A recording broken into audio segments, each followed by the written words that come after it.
I was in Maiduguri for the first time July of 2015. I visited a hospital where there were so many children who were casualties of a suicide bombing.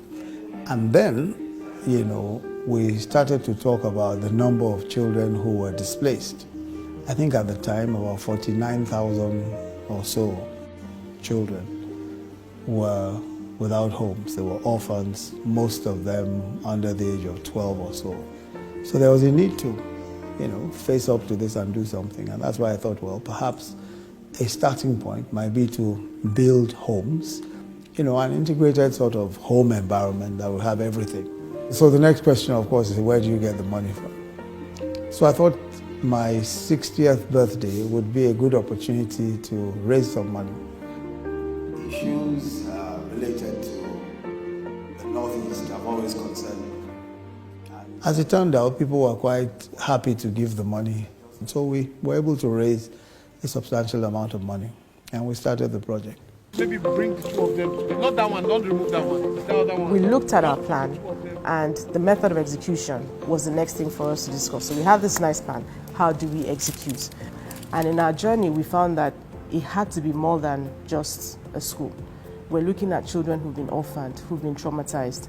We're looking at how to provide them more than just, basic education, being in the classroom, but how do we provide them with life skills? How do we help them heal?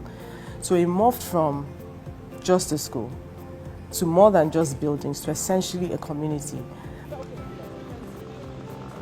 We want to build something that is world-class, but something that is indigenous. It's not being built by someone from Ekiti State. It's not being built by someone from Edo State. It's being built by someone from Borno. The microeconomy was stimulated because we're injecting funds into that community, buying materials. So from the Bama sand, which has a rich cultural history, to the wood, everything was bought in Borno as much as possible. Those that couldn't be bought in Borno were bought from other states. So it's a local solution. So from one building, we basically are at 54 buildings today that can accommodate 1,000 children, 1,500, if not more. Beyond the brick and mortar, which is putting up this fantastic structure, the heart and soul and what would make the learning center really is the children, our children. Now, how do you select? We sat down and thought about it. Let's pick the most vulnerable and let's begin. So it was a very painful, emotional process, but it was something that needed to be done. So what we did was to go into the camps, working with a whole lot of stakeholders, camp coordinators, SEMA, NEMA, and to try and speak to the children ourselves. So essentially we verified the vulnerability of the children ourselves and prepared all of their details, their ages, the demographics, the gender. We worked on those so as to be able to be better prepared at the center for their needs. Our objective was bring them in, show them love, keep them safe, and basically solve any problem that they came in with. And as they came in, they began to settle. So the way the center is structured is such that the children go through a home and they have a mother, they have a father, they have that figure there. They have siblings, brothers and sisters. That creates the bond, it creates the love, there's trust. They kind of teach each other, they help each other. And very quickly, we saw that working out well. And one of the beautiful things the center has been able to do is also unify families. There are children who know that they have a brother, they have a sister somewhere else, and they haven't seen each other in 5 years, they haven't seen each other in 4 years. And we've been able to bring those children together, unite them, and it's amazing. These children who had no homes a few months ago or for the past few years have their own home, a place they can call home, a place where they can wake up in the morning and they feel they have clean water to take their shower and put on their clothes and go to school. That's what is giving me the greatest satisfaction. So just the process of having a routine that they can count on has been very, very stabilizing for the children. In a span of about 6 weeks, we've seen changes. They're challenging us and they tell us, in 3 weeks I'll be speaking English. In 3 months I'll be speaking English. There's an innovation hub where the children can basically be and do anything from robotics to 3D printing to animation and coding.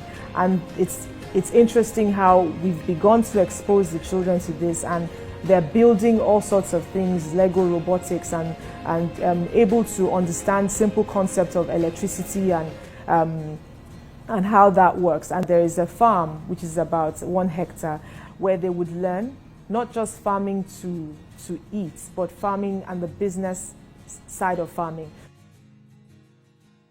Now, for us to support their learning, the ability of that child to learn, it's important to have the right kind of person working with that child.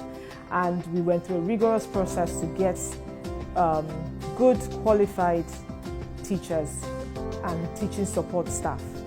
And to drive this point home further was to take these teachers to meet with the Vice President in Abuja, hearing from him directly what the vision of this center is, what it is that we're hoping to achieve. Why do we have to do this? It's only an opportunity for us to prove a point that we can educate young people in this country properly to the very highest standards, provide them with the very best facilities, provide them with the very best of teachers, give them an opportunity, the sort of opportunity that anybody, anywhere, any child anywhere in the world will be proud of. And a good number of people, genuinely believe that help can come from those of us who are slightly better than themselves. And that we owe it a duty to lift them up and to do our very best for them in whatever way we can. We will still continue to do more to create a enabling environment, a comfortable environment for these thousands of children to have a home to live in, to have a place to go to school, and to have a healthcare center. And I'm sure that when people see what we've done, more people will give money, more institutions will contribute to this, and I think we can create these sorts of environments in several different places, especially in the Northeast for a start, where there is great need for these kinds of facilities for the children who are displaced.